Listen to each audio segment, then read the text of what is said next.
के बारे में कहा है 75 साल इन 4 पार्टियों के पास सत्ता रही और आज मोदी बोलते हैं कट्टा कट्टा आएगा कट्टा आएगा।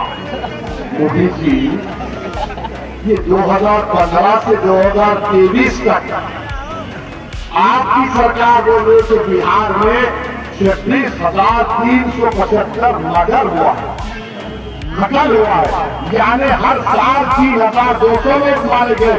मोदी जी कैसा मरे?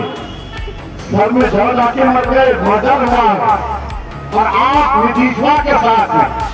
तो मेरे अजीज दोस्तों